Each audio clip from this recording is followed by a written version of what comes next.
नमस्कार, Chanakya IAS academy के daily current affair session में आपका स्वागत है। देखेंगे आज का पहला क्वेश्चन।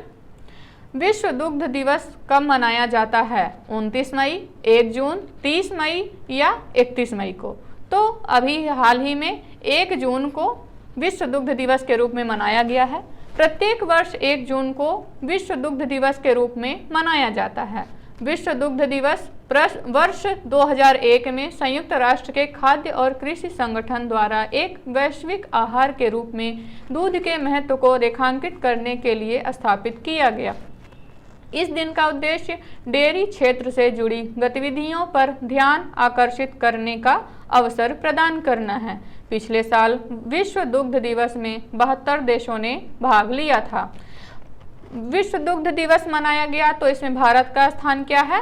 तो इसमें भारत पहले नंबर पर है। भारत की स्थिति पहले नंबर पर है विश्व दुग्ध उत्पादन में। और विश्व दूध उत्पादन को बढ़ाने के लिए भारत ने ऑपरेशन फ्लड की भी शुरुआत की थी। नेक्स्ट क्वेश्चन देखेंगे। भारत किस देश को हराकर काठमांडू में आयोजित NSC कावा महिला वॉलीबॉल चैलेंज कप का खिताब जीता है? बांग्लादेश, पाकिस्तान, अफगानिस्तान या कजाकिस्तान?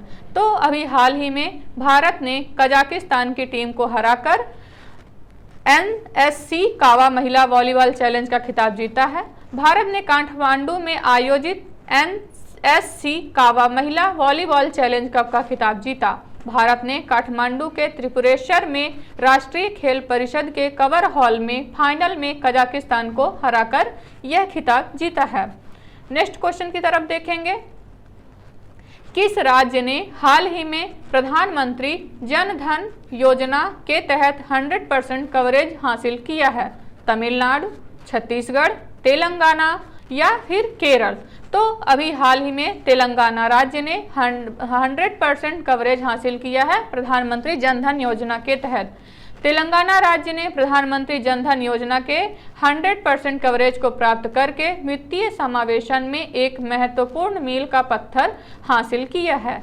इस राष्ट्रीय मिशन के शुभारंभ के बाद से राज्य ने आबादी के सभी वर्गों को बैंकिंग सेवाओं का विस्तार करने में उल्लेखनीय प्रगति की है।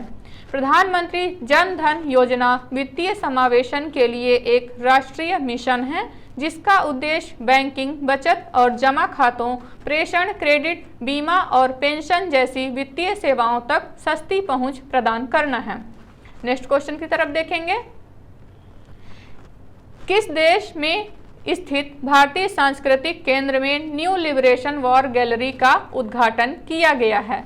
तो नेपाल, भूटान, श्रीलंका या फिर बांग्लादेश?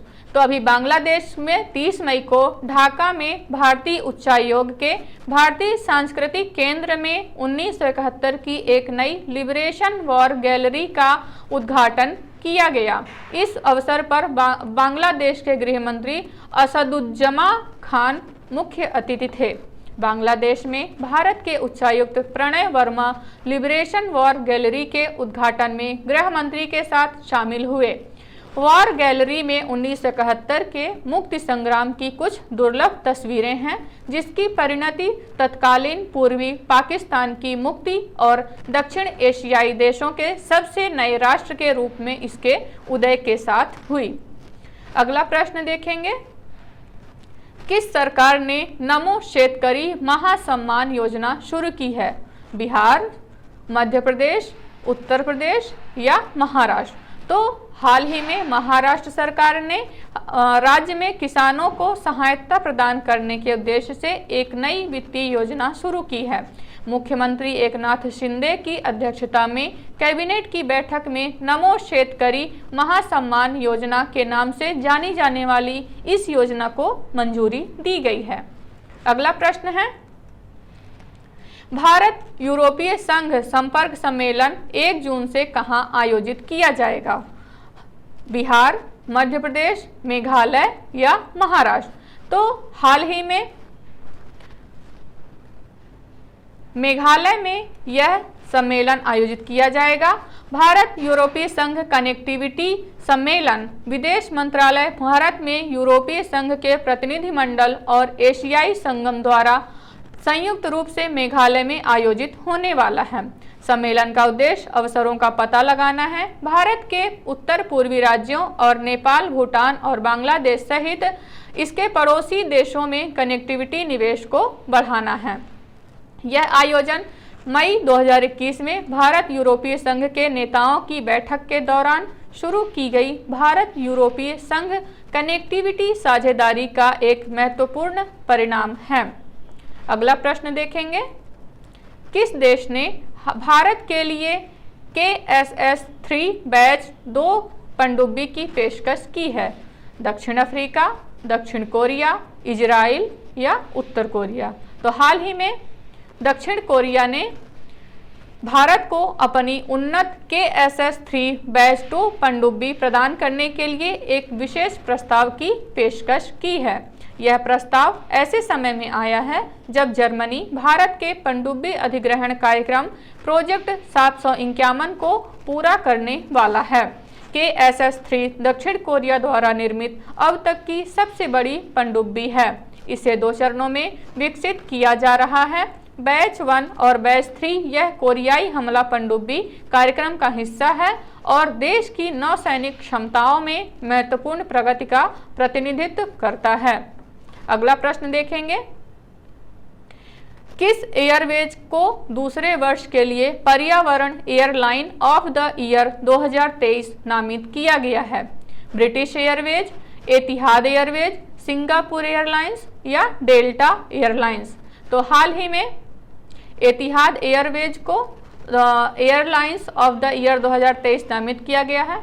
एतिहाद एयरवेज को एयरलाइन रेटिंग पुरस्कारों में दूसरे वर्ष के लिए पर्यावरण एयरलाइन पुरस्कार ऑफ द ईयर 2023 नामित किया गया है। एयरलाइन रेटिंग पुरस्कार विमानन उद्योग के सर्वश्रेष्ठता को स्वीकार करते हैं और एयरलाइनों को उनके नवाचार, मार्ग, नेटवर्क और सख्त मूल्यांकन मानदंडों के खिलाफ सुरक्षा स्कोर पर रैंक देते हैं।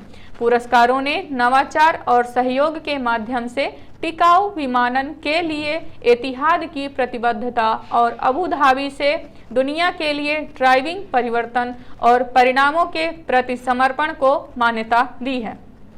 अगला प्रश्न है, हाल ही में किस राज्य के मंत्रिमंडल ने लिंग समावेशी पर्यटन नीति को मंजूरी दी है? तो पंजाब, महाराष्ट्र, राजस्थान या हरियाणा? तो अभी हाल ही में महाराष्ट्र सरकार ने पर्यटन क्षेत्र में महिलाओं को सशक्त बनाने के लिए महाराष्ट्र मंत्रिमंडल ने आज़ादी के अमृत महोत्सव के अंतर्गत लिंग समावेशी पर्यटन नीति आई को मंजूरी दी है। इसी तरह राज्य में कुछ पर्यटन स्थलों से महिला बाइक टैक्सी सेवा शुरू करने की भी अनुमति दी गई है। यह नीति सभी संबंधित विभागों की विभिन्न योजनाओं के समन्वय से पर्यटन निदेशालय और महाराष्ट्र पर्यटन विकास निगम माध्यम से लागू की जाएगी। अगला प्रश्न देखेंगे, हाल ही में किसने ऑनलाइन व्यापारियों को निर्बाध एक चरणीय भुगतान के लिए टर्बो UPI लॉन्च किया है? गूगल पे, UPI पे, रेजर पे या पेटीएम पे? तो हाल ही में रेजर पे ने ऑनलाइन व्यापारियों को निर्बाध एक चरणीय भुगतान के लिए टर्बो UPI लॉन्च किया है। प्रमुख फिनटेक यूनिकॉर्न रेजर पे ने unified payments interface UPI network के लिए एक क्रांतिकारी वन स्टेप भुगतान समाधान टर्बो UPI पेश किया है। भारतीय राष्ट्रीय भुगतान निगम और एक्सिस बैंक के सहयोग से रेजर पे का उद्देश्य उपयोगकर्ताओं के लिए भुगतान प्रक्रिया को सुव्यवस्थित करना है, जिससे वे चेकआउट के दौरान किसी तृतीय पक्ष UPI ऐप पर रीडायरेक्ट किए बिना सीधे भुगतान कर सकें। यह ऑनलाइन व्यवसायों पर इसके संभावित प्रभाव और भारत में UPI को अपनाने की बढ़ती प्रवृत्ति को उजागर करते हुए रेजर पे के टर्बो UPI की प्रमुख विशेषताओं और लाभों पर प्रकाश डालता है। तो ये थे आज के हमारे प्रमुख प्रश्न। आशा करते हैं आपको पसंद आए होंगे। चाणक्य IAS एकेडमी के और भी कंटेंट से जुड़ने के लिए हमारे चैनल को सब्सक्राइब करें और बेल आइकन को दबाना ना भूलें, जिससे हमारा कोई भी कंटेंट आपसे मिस ना हो। धन्यवाद।